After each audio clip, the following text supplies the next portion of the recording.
ഞാനൊരു കാര്യം മനസ്സിലാക്കുന്നത്, ഇപ്പോ ഒരാളെ ചന്ദ്രശേഖരനെ കൊന്ന വിഷയം മാത്രമാണ് ഒരു പ്രധാന വിഷയമായോ എന്നുള്ള രീതിയിലേക്ക് ബഹുമാനായിട്ടുള്ള ശ്രീ ഡോക്ടർ ജയരാജ് പറഞ്ഞു. അദ്ദേഹത്തോട് എനിക്ക് പറയാനുള്ളത്, ഇടതുപക്ഷത്തിലെ രാഷ്ട്രീയ ക്രൂരത നിങ്ങൾക്ക് മനസ്സിലാകണമെങ്കിൽ നിങ്ങൾ കണ്ണൂരിലെ പാർട്ടി പ്രവർത്തനം ഏതെങ്കിലും പാർട്ടിയിൽ നിങ്ങളൊന്ന് പ്രവർത്തിക്കണം.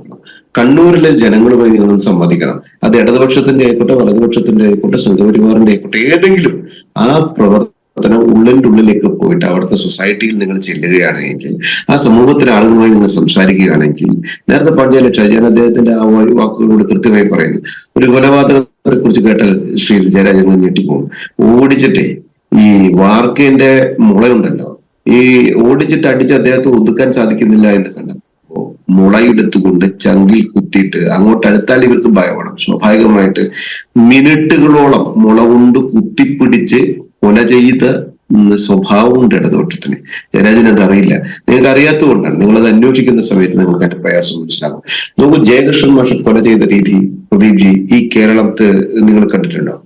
ആദ്യം പിഞ്ചു മക്കളുടെ മുന്നിൽ വെച്ച് എന്ത് ക്രൂരമായിട്ടാണ് കൊല ചെയ്യപ്പെട്ടത്? എന്തിന്റെ പേരിലായിരുന്നു? ഏതെങ്കിലും തരത്തിലുള്ള വിഷയം എന്തായിരുന്നു? ഏതെങ്കിലും തരത്തിലുള്ള മോശകരമായി പ്രവർത്തിച്ച ശ്രീ ജയകൃഷ്ണമാഷ് ചെയ്തിരുന്നു? പ്രത്യയശാസ്ത്രത്തിനെതിരായി പ്രവർത്തിക്കുന്ന ഒരു വ്യക്തി എന്ന രീതിയിൽ, രാഷ്ട്രീയ പ്രത്യയശാസ്ത്രത്തിനെതിരായി പ്രവർത്തിക്കുന്ന ഒരു വ്യക്തി എന്ന രീതിയിൽ അദ്ദേഹത്തെ കൊല ചെയ്തത് എന്ത് ക്രൂരമായിട്ടായിരുന്നു? നിങ്ങൾ മറന്നോ? കേരളത്തിനകത്ത് നിങ്ങൾക്ക് അതിനെ ന്യായീകരിക്കാൻ സാധിക്കും ശ്രീ ജയരാജ്? അപ്പൊ സ്വാഭാവികമായിട്ട് നിങ്ങൾ കാര്യം മനസ്സിലാക്കണം. ഞങ്ങൾക്ക് രാഷ്ട്രീയ പ്രവർത്തകരാണ്, ഞങ്ങൾക്ക് രാഷ്ട്രീയമായിട്ട് വിവിധ സ്ഥലങ്ങൾ യാത്ര ചെയ്യുന്ന ആളുകളാണ്, വിവിധ ആളുകളുമായി ബന്ധപ്പെടുന്ന ആളുകളാണ്.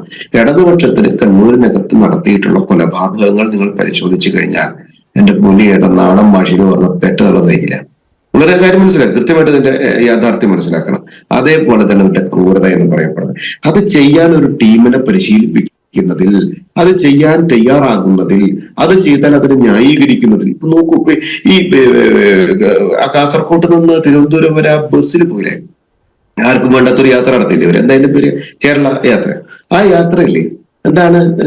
പ്രതിപക്ഷ രാഷ്ട്രീയ സംവിധാനങ്ങൾ അതിനെതിരെ പ്രകടനം നടത്തിയ സമയത്ത്, അതിനെതിരെ കൊടിപിടിച്ച സമയത്ത്, അതിനെതിരെ സമരം നടത്തിയപ്പോ എന്താ പിണറായി പറഞ്ഞത്? രക്ഷാദൗത്യം നടത്തിയെന്നാ പറഞ്ഞേ. അപ്പൊ അയാൾക്ക് ചെടിച്ചട്ടിയിട്ട് തലയിലടിച്ച് പൊട്ടിക്കുന്ന രക്ഷാദൗത്യമായിട്ട് തോന്നും. അവിടെയാണ് മാനസിക പ്രശ്നം എന്ന് പറയപ്പെടുന്നത്. അവിടെയാണ് ജനങ്ങളോടുള്ള അദ്ദേഹത്തിന്റെ ആ തീരാത്ത കലി, വെറുപ്പ്, വിരോധം, വിദ്വേഷം എന്നൊക്കെ പറയപ്പെടുന്നത്. അതൊരു രാഷ്ട്രീയ നേതാവിനോ അല്ലെങ്കിൽ ഭരണകർത്താവിനോ ചേർത്തൊരു പ്രവൃത്തിയല്ല. നോക്കൂ, അദ്ദേഹത്തിനെതിരെ ഇപ്പൊ ഡോക്ടർ ജയരാജനോട് എനിക്ക് വിരോധമുണ്ട്, ഞാനും താങ്കളും തമ്മിൽ അങ്ങോട്ടും ഇങ്ങോട്ടും സംവദിക്കണേ, നിങ്ങളോട് ചെയ്ത് തെറ്റാണെന്ന് ഞാൻ പറയില്ല, തിരിച്ച് നിങ്ങൾക്ക് അതിനോട് പറഞ്ഞൂടെ? നമുക്കത് ഉൾക്കൊള്ളാനുള്ള പ്രാപ്തിയില്ലേ? Pinarayi Vijayan as a chief minister of Kerala, അദ്ദേഹത്തിനോട് കരിങ്കൂടി കാണിക്കാൻ അദ്ദേഹത്തിന് പറ്റുന്നില്ലെന്ന്. ആ കരിങ്കൂടി കാണുമ്പോഴേക്കും ആൾക്ക് പ്രാന്ത് വരുന്നു, ആൾക്ക് ദേഷ്യം വരുന്നു. അയാൾ എന്തൊക്കെ ചെയ്യുന്നു?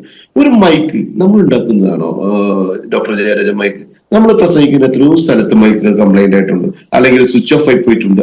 മറ്റേ കോർഡ്ലെസ് ആണെങ്കിൽ നമ്മൾ എന്ത് ചെയ്യും? അടുത്ത് വരുന്നവരെ വെയിറ്റ് ചെയ്യും, അല്ലെങ്കിൽ സ്വാഭാവികമായിട്ട് മൈക്ക് കറക്റ്റ് ആവണവർ നിൽക്കും, അല്ലെങ്കിൽ നമ്മൾ മൈക്കിന്റെ അവിടെ നിന്ന് മാറിയത് മൈക്കിലാതെ സംസാരിക്കും. ഇയാൾ എന്തൊക്കെ കാണിച്ചു കൂട്ടും? ഇയാളെ മൈക്ക് ഓപ്പറേറ്റർ അല്ലെങ്കിൽ ഇവരൊക്കെ കേസ് എടുക്കാനുള്ള ശ്രമം നടത്തും. അത് ഇയാളുടെ ഒരു മാനസിക നിലയാണ്. എന്താണ് മാനസിക നില? ആരാണോ തനിക്കെതിരെ നിൽക്കുന്നത്, അത് ജീവനുള്ളതായാലും ഇല്ലാത്തായാലും ഒരേപോലെ കാണിക്കപ്പെടുന്നു എന്ന് പറഞ്ഞാൽ അത് വലിയ വിരോധാഭാസമായിട്ടുള്ള കാര്യമാണ്, അത് വലിയ വിരോധമുള്ള കാര്യമാണ്. ഈ സമൂഹത്തിന് ചേരാത്തൊരു മുഖ്യമന്ത്രിയുടെ ക്യാരക്ടറാണ് അദ്ദേഹം. പാർട്ടി സെക്രട്ടറി ആയിരുന്നപ്പോ പാർട്ടിയിൽ നിരവധി ആളുകളുണ്ട്. അത് സീനിയോറിറ്റി നോക്കാതെ, അല്ലെങ്കിൽ അത് മുതിർന്നവരോ ചെറിയവരോ ഒന്നും നോക്കാതെ അദ്ദേഹത്തിനെതിരെ നിൽക്കുക, അല്ലെങ്കിൽ അദ്ദേഹത്തിന്റെ പ്രവൃത്തിയെ ചോദ്യം ചെയ്യുക, അദ്ദേഹത്തിന്റെ ശൈലിയെ ചോദ്യം ചെയ്യുക, അദ്ദേഹത്തിന്റെ സിസ്റ്റത്തെ ചോദ്യം ചെയ്യുക എന്ന് പറഞ്ഞാൽ അവരില്ലായ്മ ചെയ്യുക എന്ന് പറയപ്പെടുന്ന ഒരു നിലപാട് പാർട്ടി സെക്രട്ടറി എന്ന രീതിയിൽ ഇദ്ദേഹം എടുത്തിരുന്നു എന്നുള്ളതും അതിന്റെ ഒരു ഇരയാണ് VS എന്നുള്ളതും പൊതുസമൂഹത്തിൽ ചർച്ച ചെയ്യുന്ന വിഷയമാണ്. ആ ചർച്ച നമ്മൾ പങ്കുവെക്കുന്നു എന്ന് മാത്രം. പക്ഷെ അത് അവരുടെ രാഷ്ട്രീയ പാർട്ടിയുടെ വിഷയമാണ്. അവരുടെ രാഷ്ട്രീയ പാർട്ടിയിൽ VS അതിനെ ഓവർകം ചെയ്യാനോ അതിജീവിക്കാനോ സാധിക്കുന്നുണ്ടെങ്കിൽ രാഷ്ട്രീയപരമായിട്ട് VS അതിൽ വിജയിക്കാം. VS അത് വിജയിച്ചിട്ടുണ്ട് ഒരു പരിധി വരെ. ഇനി അവരുടെ പാർട്ടി തീരുമാനിക്കട്ടെ. പക്ഷെ പൊതുസമൂഹം, കേരളം എന്ന് അനുഭവിക്കുന്ന ഇതേ വിഷയമില്ലേ? ഇയാളുടെ ധിക്കാരത്തിനും ഇയാളുടെ വേഷകെട്ടുകൾക്കും മുഴുവൻ കേരളത്തിലെ ഉദ്യോഗസ്ഥരടക്കം സമൂഹങ്ങളിൽ നിന്ന് കൊടുക്കുകയല്ലേ? കേരളത്തിലെ പൊതുജനങ്ങൾക്ക് ഉത്തരവാദിത്വം ഏറ്റെടുക്കേണ്ട ബാധ്യത എന്താണ്? കേരളത്തിലെ പൊതുജനങ്ങൾക്ക് അനുഭവിക്കേണ്ട ബാധ്യത എന്താണ്? ഒരാൾക്ക് ഇതേപോലെ തന്നെയുള്ള ക്രൂരമായ മുഖവും മുഖമല്ല ക്രൂരമായ എന്താ പറയാ സ്വഭാവ ശൈലി അല്ലെങ്കിൽ അതിനോട് താല്പര്യമുള്ള ശൈലി ഏത് രീതിയിലെയും തനിക്കെതിരെ വരുന്നവരെ ഇല്ലാതാക്കണം എന്ന് പറയപ്പെടുന്ന ഒരു അജണ്ടയുണ്ടെങ്കിൽ അതിന് സഹിക്കേണ്ട ഉത്തരവാദിത്വം കേരളത്തിലെ പൊതുസമൂഹത്തിന് ഇല്ല ശ്രീ പ്രദീപ്. അവിടെയാണ് ബഹുമാനായിട്ടുള്ള കേരളത്തിന്റെ മുഖ്യമന്ത്രി അടക്കമുള്ള ആളുകൾ പാർട്ടിയിൽ VS-നോട് ചെയ്തത് ഇന്നിപ്പോ കേരളത്തിലെ പൊതുസമൂഹത്തിനോട് ചെയ്തു എന്ന് വ്യാഖ്യാനിക്കപ്പെടുന്നത്. അത് ഞാൻ പറയുന്നതല്ലല്ലോ. കേരളത്തിലെ സുരേഷ് കുറുപ്പിന്റെ ഉല്ലാസ് ബാബുവിന്റെ പാർട്ടിയാണോ? പെരുമ്പൂർ മുഴുവൻ ഉല്ലാസ് ബാബുവിന്റെ പാർട്ടിയാണോ? സുരേഷ് ഉല്ലാസ് ബാബുവിന്റെ പാർട്ടിയാണോ? നിങ്ങളുടെ ചർച്ചയിൽ സ്ഥിരമായിട്ട് വരാറുള്ള VS-ന്റെ ആളുകളൊന്നും ഉല്ലാസ് ബാബുവിന്റെ പാർട്ടിക്കാരല്ലല്ലോ. പാണ്ഡ്യാല ഷാജി ഉല്ലാസ് ബാബുവിന്റെ പാർട്ടി അല്ലല്ലോ. ഇവരൊക്കെ എന്താണ് പറഞ്ഞുകൊണ്ടിരിക്കുന്നത്? അത് നമുക്കത് കൃത്യമായിട്ട് മനസ്സിലാക്കാൻ സാധിക്കും. ഇടതുപക്ഷത്തിന്റെ രാഷ്ട്രീയ നിലപാടുകൾക്ക് ഇദ്ദേഹത്തിനെതിരായി പ്രവർത്തിച്ചവർക്ക് നേരെ കൃത്യമായിട്ട് ഇൻസെറ്റ് ഉണ്ടാക്കി ഇദ്ദേഹം ചെയ്ത പ്രവർത്തി അതിൽ ഏറ്റവും വലിയ ഇരയായിരുന്നു VS എന്നും VS-നെ കൈകാര്യം ചെയ്തു എന്നുള്ളതാണ് ഇവര് വിജയിച്ചതിൽ ഏറ്റവും വലിയ കാര്യമായിട്ട് കാണുന്നതെന്നും അത് ശരിയല്ല എന്നുള്ളത് ഒരു രാഷ്ട്രീയ പ്രവർത്തകൻ എന്ന രീതിയിൽ പറഞ്ഞു എന്ന് മാത്രം. അവരുടെ രാഷ്ട്രീയ പാർട്ടി ആയതുകൊണ്ട് അതിലിടപെടാൻ ഉത്തരവാദിത്വം എനിക്കില്ല. പക്ഷെ പൊതുസമൂഹം അനുഭവിക്കേണ്ട കാര്യമില്ല. പിണറായി വിജയൻ മുഖ്യമന്ത്രി ആയതിനു ശേഷം പൊതുസമൂഹം അനുഭവിക്കുന്നു ഇതേ ഫീലിംഗ് ആണ് എന്നുള്ള യാഥാർത്ഥ്യം നമ്മൾ മനസ്സിലാക്കണം. റൈറ്റ്.